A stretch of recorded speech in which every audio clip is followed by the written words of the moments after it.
So, this morning, with the extended team, we sort of sat down, had a nice chat with Sarah's philosophy professor friend to discuss values and flourishing and well-being and sort of the historical and philosophical underpinnings of well-being thought in general, but also specifically in reference to like what InWithForward's position is on well-being. And we talked about the sort of Aristotelian background to some of that, the values in the organization. Later in the afternoon, we took some of those discussions, went out into the city. My team went to a brand new community but being developed around Brentwood Shopping Mall, and we were asked to sort of imagine what it could be like in 10 years using InWithForward's values and vision of individuals that can flourish. Yeah, I guess.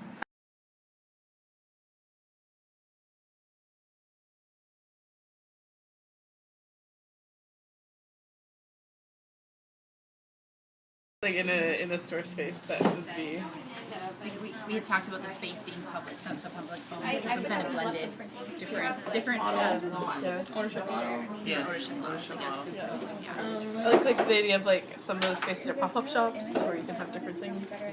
But also that. But also different experiences as well, right? Are cool, yeah. Not just like restaurant, bar, movie theater. Yeah. But also yoga studio and hang out. Street people, that it's not a policed.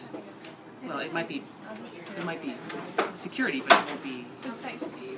Tell you about the amazing Brentwood. It's kind of where that old, ugly shopping mall used to be. You might recall. Yeah, I mean, it's the year 2025. I work for a cool thing called Kudos. My name is Laura, so I mean, I know lots of stuff about the neighborhood. All right, well, let's tell you more. Okay. I'm Lisa, and I work for Kudos, and everyone knows about Kudos because it's really established now. Oh, wow. And we're all about providing opportunities for people to learn and to reflect on their learning. And so we were really interested in the Amazing Brentwood project because it's about sharing a lot more than a Starbucks or an elevator. It's about sharing life together. And we have gone past restaurants and bars and experiences in this development to new experiences, which is what Kudos is also about. And we have lots of opportunities for getting to know one another and for sharing with each other. We have the communiversity on the bottom level, which is like a university driven by our community. And there's lots of ways that like the different people who live in the buildings or that join our communities are some of them are lead neighbors who like welcome the new neighbors and show them around, and other people take different formal and informal roles. Are you one of the neighbors? Yeah, totally. I live there and I love it. And, Where we created a beautiful apartment that made no sense, but also a lot of sense to us. There's 3 different steps. So our main 3 components were share way more than just a Starbucks, retail, and then invest in a good life, not just an apartment. Yeah. And the reasons why we came up with those, I guess I should show this. So we had like a sad face page that we wrote at the very beginning before we went into the development center.